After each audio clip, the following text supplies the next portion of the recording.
ইসলামের একটি গুরুত্বপূর্ণ শিক্ষার নাম হল ওয়াকফ। কোরআন মাজিদের মধ্যে সরাসরি ওয়াকফ নিয়ে কোনো আয়াত বর্ণিত হয়নি, তবে আল্লাহ রসুল সাল্লাল্লাহু আলাইহি ওয়াসাল্লামের বিশুদ্ধ অসংখ্য হাদিসের মধ্যে এবং নবীজির জীবনী এবং সাহাবায়ে কেরাম রাদিয়াল্লাহু আনহুমের জীবনীর মধ্যে ওয়াকফের প্রচুর উদাহরণ পাওয়া যায়। এমনকি ইসলামী ইতিহাস সামনে রাখলে দেখা যায় ওয়াকফের মাধ্যমে মুসলিম সভ্যতা এত বেশি উপকৃত হয়েছে, যত বেশি উপকৃত খুব কম জিনিসের দ্বারাই হয়েছে।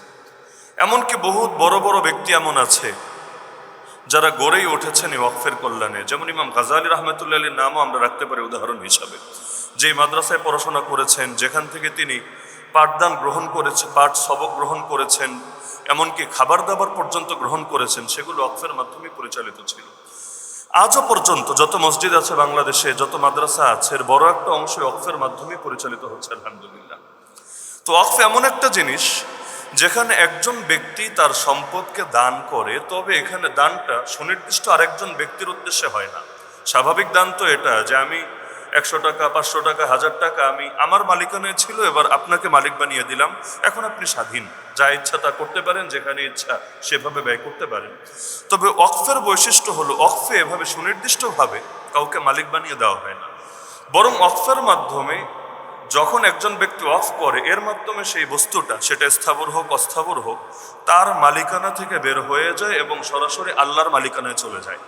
দুনিয়া অন্য কারো মালিকানায় যায় না, বরং সরাসরি আল্লাহর মালিকানায় চলে যায়। হ্যাঁ, দেখাশোনা করার জন্য মুতাওয়াল্লি, এটা যেভাবে চুক্তি হবে অথবা কাগজের মধ্যে যেভাবে লেখা থাকবে, এর ভিত্তিতে মুতাওয়াল্লি মানে যিনি দেখভাল করবেন, এটার দায়িত্ব পালন করবেন।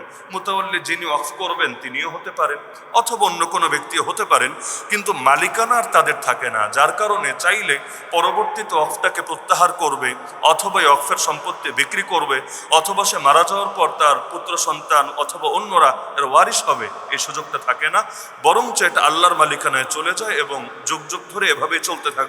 শুধু যুগ যুগ না, 1000 বছর চলে গেলেও এই জিনিস এই সিলসিলাই জারি থাকবে। যার কারণে ভারতবর্ষে যখন সম্রাট বাবরের নির্মিত সেই বাবরি মসজিদকে শহীদ করা হয়, আদালতের বিতর্কিত রায়ের মাধ্যমে, যে রায়ের পক্ষে সুস্পষ্ট একটা প্রমাণও তারা দেখাতে পারে নাই, কিন্তু হিন্দুত্ববাদের বলয়ে প্রভাবিত হয়ে যখন বাবরি মসজিদকে শহীদ করা হয় এবং এটার পক্ষেই আদালত সিদ্ধান্ত দেয়, এরপরে মুসলমানদেরকে সেই বাবরি মসজিদের জায়গা যতটুকু আছে এর চাইতেও বৃহৎ জায়গা দেওয়া হয়েছে, যে তোমরা এখানে আরেকটা মসজিদ বানিয়ে নাও বিকল্প হিসাবে। যে বাবরি মসজিদ তো আমরা ভেঙে দিলাম, এখানে একটা মন্দির বানালাম, রাম মন্দির, কিন্তু এখন তোমরা এই ভিন্ন একটা জায়গা তোমাদেরকে দেওয়া হলো, এখানে আরেকটা বাবরি মসজিদ বানিয়ে নাও। নাম মনে চাইলে বাবরি মসজিদ রাখো, মনে চাইলে অন্য কিছু রাখো, কিন্তু আজও পর্যন্ত মুসলমান সেখানে একটা খুঁটি পর্যন্ত গাড়ে নেই। কেন?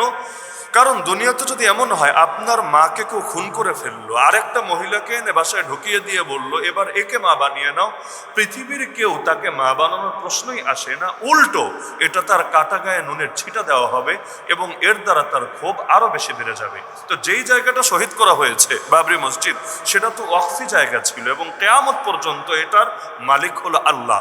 আর আল্লাহর মালিকানাভুক্ত সম্পত্তির ব্যাপারে আল্লাহর বান্দাদের জিম্মাদারি হলো তারাই এর রক্ষণাবেক্ষণ করবে এবং নিজেদের বুকের তাজা রক্ত ঢেলে হলেও আল্লাহ তাআলার প্রতিটা মালিকানাধীন বস্তুকে হেফাজত করবে। হ্যাঁ, আমভাবে ব্যাপকভাবে সবই তো আল্লাহর মালিকানা, আমিও আল্লাহর মালিকানা, আপনিও আল্লাহর মালিকানা, কিন্তু ওয়াকফের ক্ষেত্রে শুধু আমভাবে না, খাসভাবেও এর মালিকানা আল্লাহকে হস্তান্তর করা হয় এবং আল্লাহর বান্দাদের জিম্মাদারি হয়ে যায় এটাকে হেফাজত করা। যার কারণে কোনো জমিন যদি ওয়াকফ করা হয়, যেমন মসজিদের এই জায়গাটা ওয়াকফ করা হয়েছে, এখান থেকে নিয়ে আসমান পর্যন্ত এই পুরো অংশটা কিয়ামত পর্যন্ত আল্লাহর তালিকায় মসজিদ হিসাবেই লিপিবদ্ধ থাকবে। তো যার কারণে জায়গা আরো একটা না, যদি 10টাও দেওয়া হয়, 10টা না 100টাও দেওয়া হয়, তবুও এর দ্বারা সে আসল ওয়াকফি জমির হক পশ্চিমকালেও আদায় হবে না। ওয়াকফের বিষয়টাই আলাদা। হ্যাঁ, যদি এমন হতো এটা ওয়াকফ ছিল না, এটা ওয়াকফ ছিল না, বরং সাধারণভাবে একটা জায়গায় কেউ নামাজ আদায় করেছে অথবা মাদ্রাসার মধ্যে শিক্ষা দীক্ষা গ্রহণ করেছে, এখন মনে চেয়েছে যে এটাকে অন্য জায়গায় স্থানান্তর করবে, এতে জটিলতার কিছু নাই। যেমন বাংলাদেশে অনেক ভাড়া মাদ্রাসা আছে, আমাদের এই মসজিদের আশপাশে অনেক মাদ্রাসা আছে এমন যেখানে ভাড়া জায়গায় পরিচালিত হচ্ছে। তা আজকে এই বিল্ডিংয়ে আছে, আগামীকাল আরেক বিল্ডিংয়ে যাবে, এতে জটিলতার কিছু নেই। কিন্তু যদি সুনির্দিষ্ট কোনো জায়গা ওয়াকফ করে দেওয়া হয়, তাহলে এই জায়গা আল্লাহর মালিকানায় চলে যায়, এটাকে স্বাভাবিকভাবে রদবদলের কোনো সুযোগ নাই। তো ওয়াকফের বিষয়টা অত্যন্ত গুরুত্বপূর্ণ এবং ইসলামী ইতিহাসে দেখা যায় এখনো পর্যন্ত আলহামদুলিল্লাহ দুনিয়ার বহু কিছুই পরিচালিত হচ্ছে ওয়াকফের মাধ্যমে। ওয়াকফ শুধু মসজিদের মাদ্রাসাই হতে হবে জরুরি না, বহু কিছুই হতে পারে। বাংলাদেশেও কিছু নজির আছে। কিছুদিন আগে সফরে গেলাম নওগাঁয়। নওগাঁ শহরের মধ্যেই দেখলাম এমন কিছু সরাইখানা আছে, সরাইখানার রেওয়াজটা তো এখন দুনিয়াতে কমে গেছে, কিন্তু সেখানে গিয়ে দেখলাম এমন কিছু সরাইখানা আছে যেখানে একজন ব্যক্তি সে যদি সেখানে কোনো জরুরতে যায়, যেমন দেখলাম হাটাজারি মাদ্রাসা থেকে পর্যন্ত একদল প্রতিনিধি যায় জাকাতের মৌসুমে জাকাত কালেকশনের জন্য, অর্থাৎ রমাজান মাসে বিশেষভাবে জাকাত কালেকশনের জন্য। তো নওগাঁয় যেহেতু মানুষের আমবাগান আছে অনেক, আলহামদুলিল্লাহ অনেকে বিপুল পরিমাণ দান ওইখানে বসে হাটহাজারি সহ বাংলাদেশের অনেক মাদ্রাসায় দান করে। তো এই কালেক্টররা যখন যায় তারা গিয়ে থাকবেটা কোথায়? তো তাদের জন্য মূলত সেই পূর্বের যুগেই কিছু মানুষ এই জায়গাগুলোকে অক্ষ করে দিয়েছে। 3 দিন পর্যন্ত তাদেরকে সেখানে বিনামূল্যে মেহমানদারি করা হয়। এমনকি এটা সেখানে এতটা প্রচলিত, খুব ভালো হোটেলও সেখানে গড়ে ওঠে না। এখন হোটেলের জরুরত তো নাই। একজন মানুষ যদি আসে 3 দিন পর্যন্ত তার থাকা খাওয়া তার সার্বিক ইন্তজাম এখান থেকে পরিচালিত হয়, তার তো অন্য কোনো জায়গায় যাওয়ার জরুরত পড়ে না, স্বাভাবিকভাবে তাকানোরও জরুরত পড়ে না।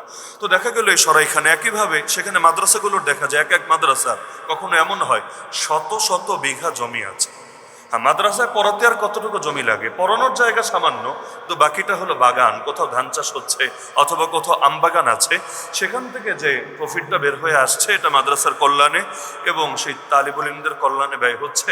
তাদেরকে আলাদা করে আর কালেকশনের ফিকিরও করতে হচ্ছে না এবং তাদেরকে এটা নিয়ে কোনো দুশ্চিন্তায় পড়তে হচ্ছে না। তো এরকম বহুত নজির আলহামদুলিল্লাহ দুনিয়াতে আছে। তো এমনটা জিহাদের ময়দানে হতে পারে, ইলমি কোনো গবেষণার জন্য হতে পারে। এক কথায় ওয়াকফ এমন একটা ব্যাপক জিনিস, এটা যে কোনো কল্যাণ সেটাকে সামনে রেখে একজন ব্যক্তি যদি তার মালিকানাভুক্ত সম্পত্তি নিজের মালিকানা থেকে বের করে আল্লাহর মালিকানায় হাওয়ালা করে দেয়, ব্যাস সেটাকে ওয়াকফ বলা হয়। তো ওয়াকফের ফজিলত, অসংখ্য ফজিলত হাদিসের মধ্যে বর্ণিত আছে। যেমন বুখারীতে হাদিস আছে, আল্লাহ রসুল সাল্লাল্লাহু আলাইহি ওয়াসাল্লাম বলেন, একজন মানুষ যখন মারা যায় তার আমলগুলো বন্ধ হয়ে যায়, তবে 3টা আমল এমন যেটা জারি থাকে। ইযা মাতাল ইনসান ইনকাতা আমালুহু ইল্লা মিন সালাস। কোন 3 আমল? 1 নম্বরে নবী বললেন সাদাকাতিন জারিয়া, এমন সদকা যেটা জারি থাকে, যেটা অব্যাহত থাকে, যেটা হারিয়ে যায় না, যেটা নষ্ট হয়ে যায় না, বরং জারি থাকে। তো সদকায়ে জারিয়ার মধ্যে 1 নম্বরেই যে জিনিসের নাম আসবে সেটা হলো ওয়াকফ।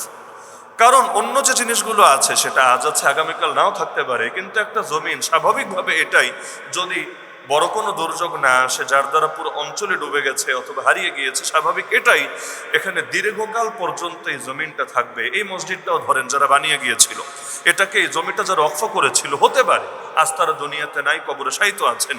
তো যতদিন পর্যন্ত এই ওয়াকফি জায়গা থাকবে, এখানে ইবাদত বন্দেগী চালু থাকবে, ততদিন পর্যন্ত আল্লাহর বান্দারা কবরের মধ্যে সওয়াব পেতেই থাকবে, পেতেই থাকবে।